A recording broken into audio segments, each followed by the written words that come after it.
नमस्कार, सत श्री अकाल, राम राम साहब, खम्बा गणी, वणक्कम, प्रणाम। आप सभी का ऑल्टरनेट मीडिया में फिर से स्वागत है। मैं आपकी होस्ट गायत्री देवी। हमारे साथ जुड़े हैं अभिषेक बैनर्जी।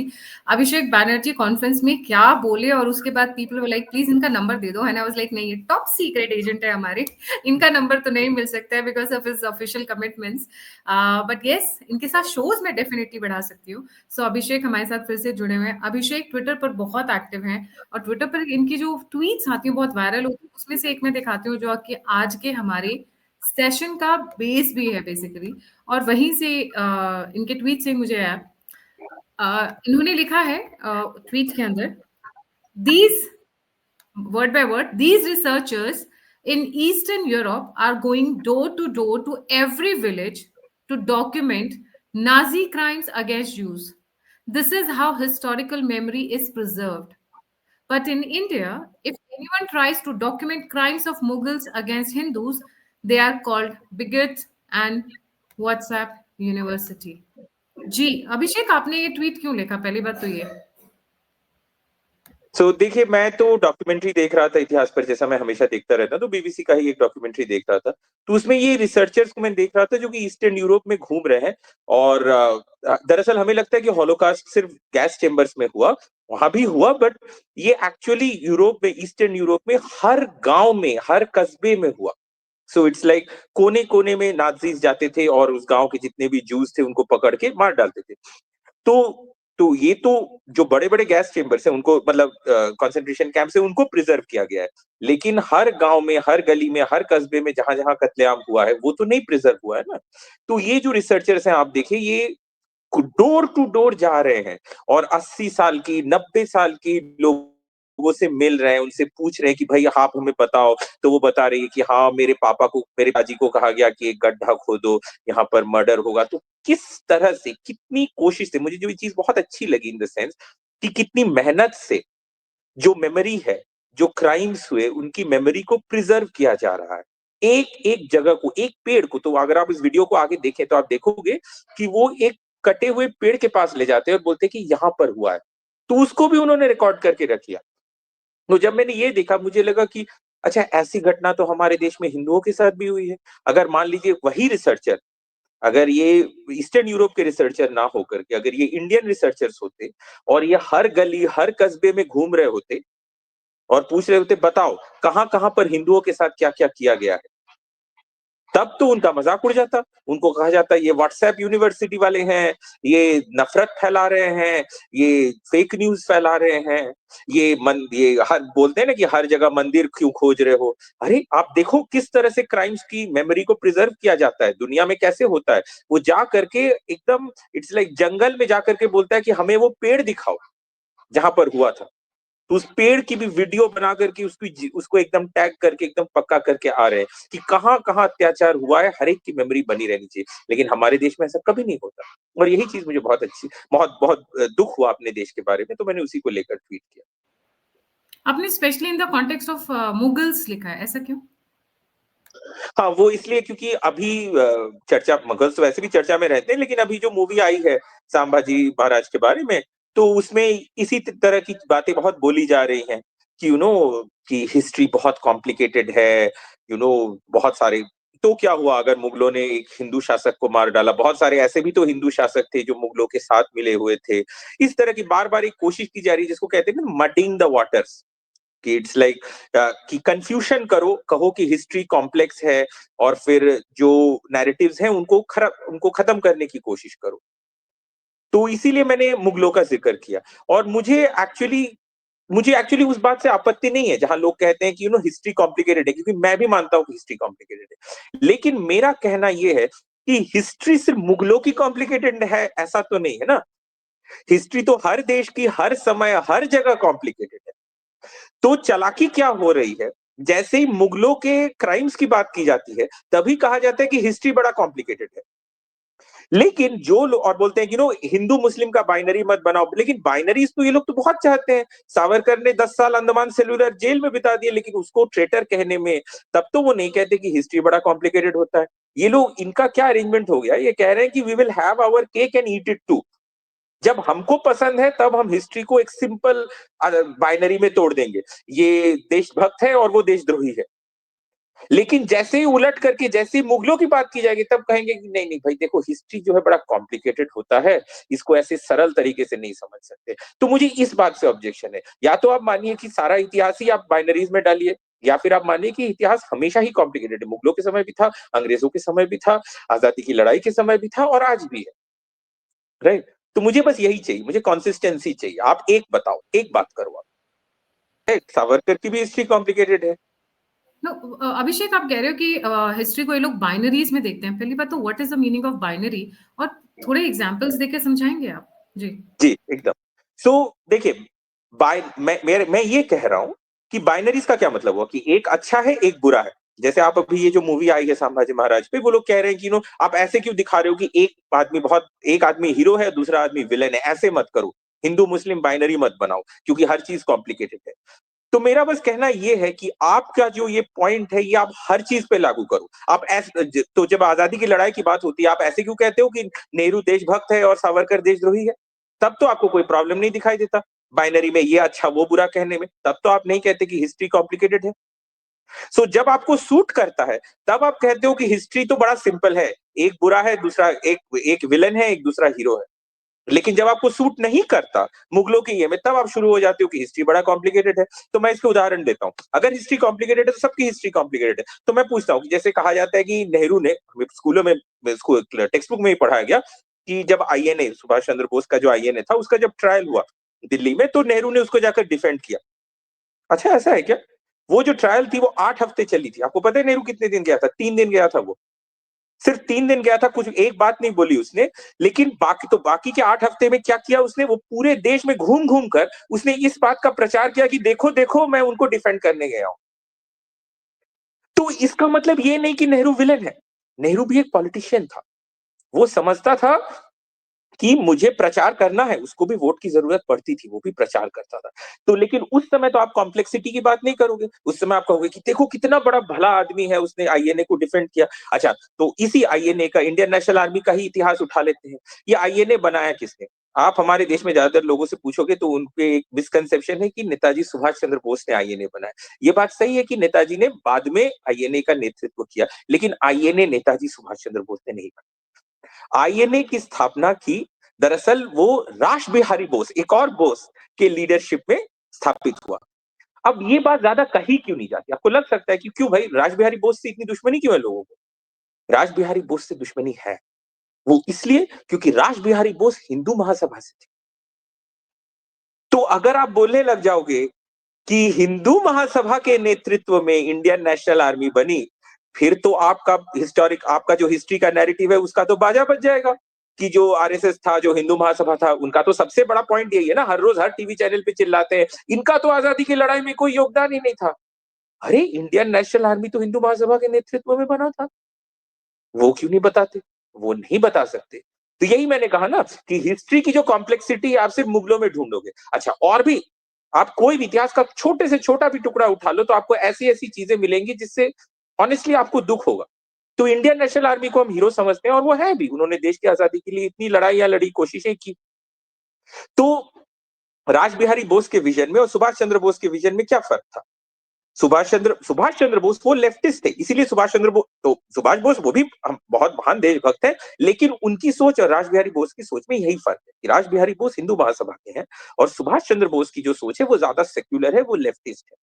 तो सुभाष चंद्र बोस ने मुस्लिम्स को भी बहुत बढ़ चढ़ के रोल दिया आईएनए।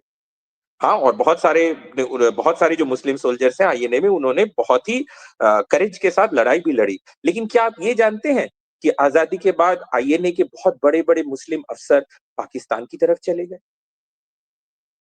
कितने लोग जानते हैं इस देश में? इनफैक्ट 1948 में कश्मीर पर जो पहला हमला हुआ, जो पहली लड़ाई हुई, वो लड़ाई पाकिस्तान ने लड़ी ज़ैद जमान कियानी के अंडर में। जमान कियानी नेताजी सुभाष चंद्र बोस के चीफ ऑफ स्टाफ हुआ करते थे आईएनए में। तो ये कड़वा सच है इतिहास का। ये कड़वा सच है। बहुत कड़वा है सुनने में, पर ये सच है कि आईएनए में बहुत सारे ऑफ कोर्स बहुत सारे मुसलमान ऑफिसर वो हमारे देश के लिए लड़े भी, लेकिन बहुत सारे ऐसे भी थे जो पाकिस्तान चले गए। तो अब बताओ, ये हुई हिस्ट्री की असली कॉम्प्लेक्सिटी। ये चाहते थे ना कि हिस्ट्री की कॉम्प्लेक्सिटी दिखाना कि भाई इन्होंने तो मुगलों कितने हिंदू शासकों ने मुगलों के साथ हाथ भी तो मिलाया है। हाँ, तो देख लो, अब बताओ हिस्ट्री कितनी कॉम्प्लेक्स है। मैं बताता हूँ हिस्ट्री कितनी कॉम्प्लेक्स है। और बताता हूँ, ये जो इतिहासकार हैं, सब के सब तो कम्युनिस्ट इतिहासकार हैं, सब लेफ्टिस्ट हैं। वो दूसरे को तो फैशिस्ट कहते रहते हैं, नाज़ी कहते रहते हैं। मैं पोल खोलूँ इनकी? अच्छा, सावरकर को कहते हैं कि वो तो अंग्रेजों का गुलाम था, वो अंग्रेजों से पेंशन लेता था। अच्छा, ये जो वामपंथी इतिहासकार है, इन्होंने लेनिन का नाम सुना है कभी? लेनिन का नाम तो सुना होगा ना?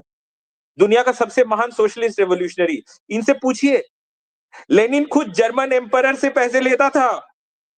जर्मन एम्परर ने उसको रशिया भेजा था। लेनिन का कोई रोल नहीं था रशिया में जो राजा था, उसको हटाने में लेनिन का कोई रोल नहीं था। लेनिन उस समय स्विट्जरलैंड में जर्मनी के पैसे से मौज कर रहा था। उसको स्मगलिंग का पैसा पहुंचता था स्विट्जरलैंड के थ्रू। मैं उस बिजनेसमैन का भी नाम बता देता हूँ, पारबुस। पारबुस उसका निकनेम था। पारबुस का मतलब कुछ एलिफेंट इस टाइप का कुछ होता है। वो स्मगलिंग से पैसे पहुंचाता था और दलाली का खाता था बैठ करके ज्यूरिक में, स्विट्जरलैंड में।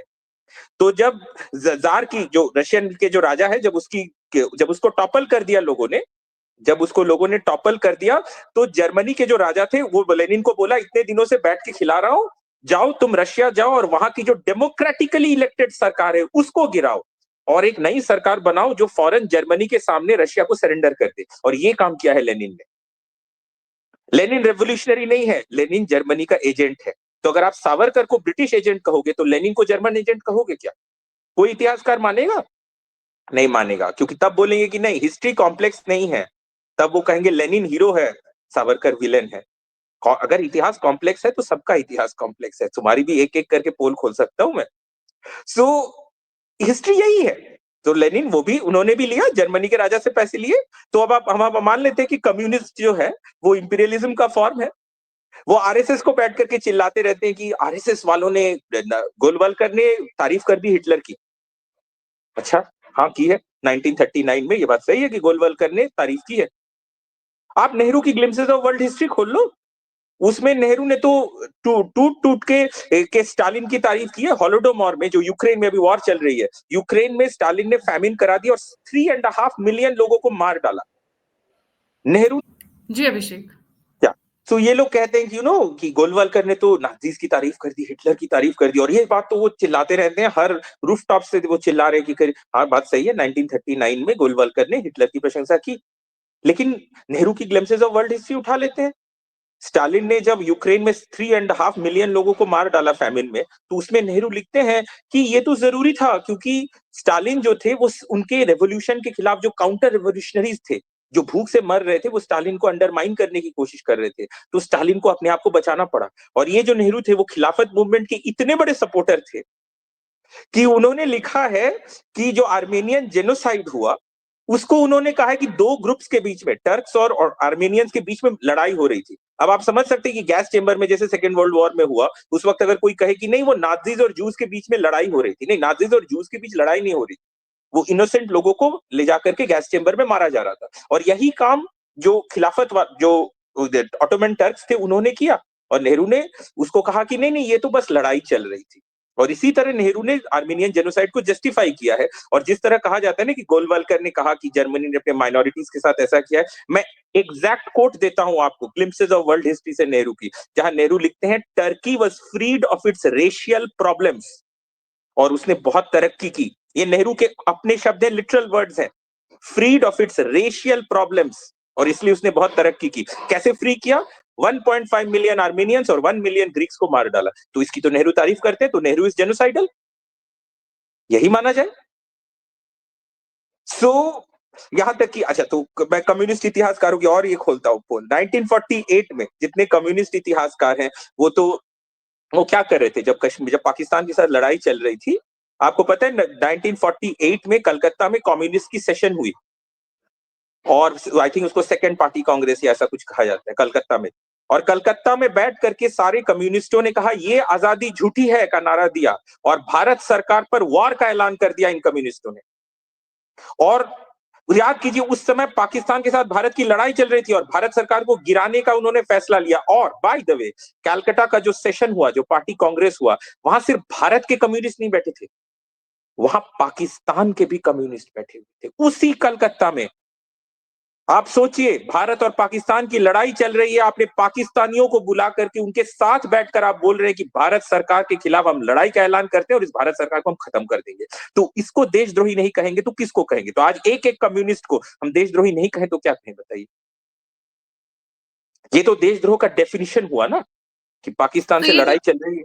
वेट अब मैं यहाँ पे थोड़ा-सा बाइफरकेशन कर रही हूँ। ये जो आप बता रहे हो कि ये जो कम्युनिस्ट हैं, ये देशद्रोही हैं, ये कौन से कम्युनिस्ट की बात कर रहे हो? कम्युनिस्ट हमारे यहाँ 2 फैक्शंस हैं।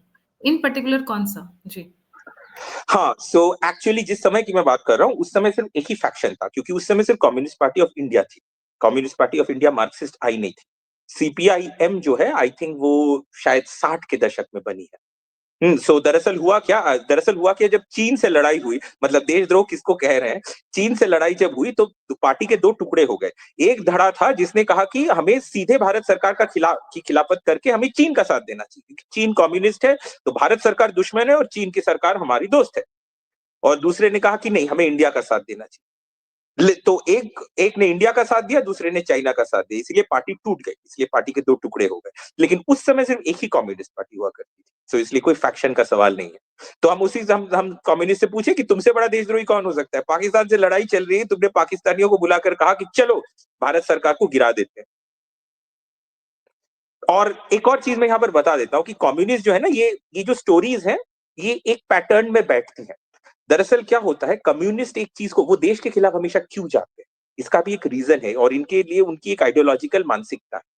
कम्युनिस्ट जो होता है, वो एक पर्टिकुलर आइडियोलॉजी में बिलीव करता है जिसको कहते हैं रेवोल्यूशनरी डिफीटिज्म, और ये लेनिन ने की थी, कहा था रेवोल्यूशनरी रेवोल्यूशनरी। जी, रेवोल्यूशन रेवोल्यूशनरी डिफीटिज्म। डिफीटिज्म। डिफीटिज्म मतलब कम्युनिस्ट किसी भी देश में हो, उस देश में अगर लड़ाई हो, वॉर हो, तो कम्युनिस्ट को हमेशा अपनी सरकार, अपने देश को हराने की कोशिश करनी चाहिए, क्योंकि उनको लगता है कि अगर मेरा देश हार गया तो चारों तरफ सरकार गिर जाएगी, चारों तरफ कैओस होगा और फिर हम जो कम्युनिस्ट हैं, हम पावर को सीज कर लेंगे। इसीलिए जो कम्युनिस्ट होते हैं, वो हमेशा एक चीज की कोशिश करते हैं, वो है रिवोल्यूशनरी डिफीटिज्म। तो अगर कल भारत किसी एक और लड़ाई में जाता है, तो कम्युनिस्ट भारत का साथ नहीं देंगे, क्योंकि वो मानते हैं कि रिवोल्यूशनरी डिफीटिज्म चाहिए। ये बात सही भी है। अगर कोई बहुत बड़ी लड़ाई होती है और भारत पूरी तरह हार जाता है, तो भारत सरकार गिर जाएगी, खत्म हो जाएगा, चारों तरफ केओस हो जाएगा, और फिर कम्युनिस्ट जो है वो अपनी डिक्टेटरशिप लगा देंगे। इसलिए कम्युनिस्ट मानते हैं, इसको उनकी प्रिंसिपल है। ये कोई आसमान से उतरी हुई बात नहीं कि अचानक से कलकत्ता में उनके दिमाग में आइडिया है कि चलो भारत के खिलाफ लड़ते हैं। नहीं, ये उनका पॉलिसी है, उनका सेटल्ड पॉलिसी है। सो हिस्ट्री हर जगह कॉम्प्लिकेटेड है और इस बात को माना जाए। एंड आखिर में मैं बस एक बात कहूंगा कि हम सब चिल्लाते रहते हैं कि नो कम्युनिस्ट इतिहासकार ने ये किया, कम्युनिस्ट इतिहासकार ने वो किया। आप किसी भी राइट विंग वाले, किसी भी बीजेपी टाइप के, किसी भी हिंदूवादी से पूछिए, तो वो आपको बताएगा कि कम्युनिस्ट इतिहासकार मतलब इरफान हबीब और रोमिला थापर। सबसे ज्यादा गुस्सा इन्हीं दोनों लोगों पे फूटता है। हो सकता है इनका बहुत इन्फ्लुएंस भी है, बट मैं बताता हूं असली, इनका असली ग्रैंड डैडी कौन है, इनका आइडियोलॉजिकल ग्रैंड डैडी कौन। That is a man. आप आज भी सीपीआईएम की वेबसाइट पर उस आदमी को का बायो पढ़ सकते हैं। उस आदमी का नाम है रजनी पाम दत्त। रजनी पाम दत्त, उसको he is considered the father of Indian Marxist historiography. वो इनसे भी एक स्टेप पहले था। In fact Irfan Habib, I think ये जो शब्द है कि father of Indian Marxist historiography, शायद ये इरफान हबीब के ही शब्द है डिस्क्राइबिंग रजनी पाम दत्त। तो रजनी पाम दत्त कौन थे? रजनी पाम दत्त वो भी इतिहासकार थे, लेकिन इतिहासकार होने के साथ साथ जब 1939 और 41 के बीच में जब कम्युनिस्ट और नाजीज की अलायंस थी, तो स्टालिन ने हैंड पिक करके रजनी पाम दत्त को ब्रिटिश कम्युनिस्ट पार्टी का अध्यक्ष बनाया, ताकि हिटलर के साथ स्टालिन का अलायंस वो ठीक से चला सके। तो हमारा जो इतिहास जो लिखा गया, जो कम्युनिस्ट हिस्टोरियोग्राफी, वो कहां से आती है? वो दरअसल हिटलर और स्टालिन, कम्युनिस्ट और नाजीज के अलायंस से निकला हुआ इतिहास है। ये जो हम गुस्सा करते हैं मार्क्सिस्ट हिस्टोरियोग्राफी इतनी घटिया क्यों है? क्योंकि ये कम्युनिज्म और नाजिज्म की शादी से पैदा हुआ बच्चा है ये। That is, it is the our Marxist historiography is the child of marriage between communism and Nazism. तो आप बताओ, हिस्ट्री कॉम्प्लेक्स है ना? हाँ, बिल्कुल कॉम्प्लेक्स है। जी। या तो इन कंक्लूजन मेरा कहना यही है कि इतिहास को देखने का आप पहले एक तरीका चुनिए। या तो आप बोलिए कि मैं हिस्ट्री को सिंपल बाइनरी में देखूंगा, हीरो वर्सेस विलन, जैसा कि आज तक वो करते आए हैं। अगर आप हीरो वर्सेस विलेन वाला करते आए हैं, तो वो सब पे लागू होगा। तब आप ये मत रोइएगा कि किसी ने मुगलों को आकर के दुश्मन कह दिया। तब नहीं, ये नहीं हो सकता कि आधा टाइम हिस्ट्री बाइनरी रहेगा और आधा टाइम कॉम्प्लेक्स, वो नहीं चलेगा। अगर आपको हिस्ट्री को कॉम्प्लेक्स देखना है, तो सिर्फ मुगलों के इतिहास को कॉम्प्लेक्स नहीं देखा जाएगा, नेहरू के इतिहास को भी कॉम्प्लेक्स में देखा जाएगा। जाएगा। आइए, हिंदू महासभा के इतिहास को भी कॉम्प्लेक्स मानना पड़ेगा, कम्युनिस्ट के इतिहास को भी कॉम्प्लेक्स मानना पड़ेगा, सभी के इतिहास को कॉम्प्लेक्स मानना पड़ेगा। ये जो अभी जो चल रहा है, ये बहुत चीटिंग है। ये तो चीटिंग कि सिर्फ मुगलों की बात आते ही लाइक नहीं नहीं, वो तो बात नहीं कर सकते, सब तो एक दूसरे से मिले हुए हैं, सब तो हमेशा से एक दूसरे से मिले हुए हैं। तो तुम्हारे कम्युनिस्ट भी मिले हुए थे नाजी से, ये भी मिले हुए थे, सब सब एक दूसरे से मिले। तो कम्प्लेक्सिटी चाहिए तो हर जगह लगानी पड़ेगी, एक जगह चुन के नहीं हो सकता। यही मेरा पॉइंट है। Thank you so much Abhishek for joining. जाने से पहले सभी व्यूअर्स से रिक्वेस्ट है, लाइक सब्सक्राइब और शेयर करना ना भूलें। और मुझे इनकी टर्म बड़ी अच्छी लगी, revolutionary defeatism, which is the core and the fundamental principle of the communist. इसमें कोई डाउट नहीं है। But yes, as he said कि पैरामीटर सबके लिए सेम होने चाहिए, फंडामेंटल सेम होने चाहिए। आप बाइनरी में नहीं रिसर्च कर सकते when it comes to history. जी, जय हिंद, जय श्री राम, हर हर महादेव।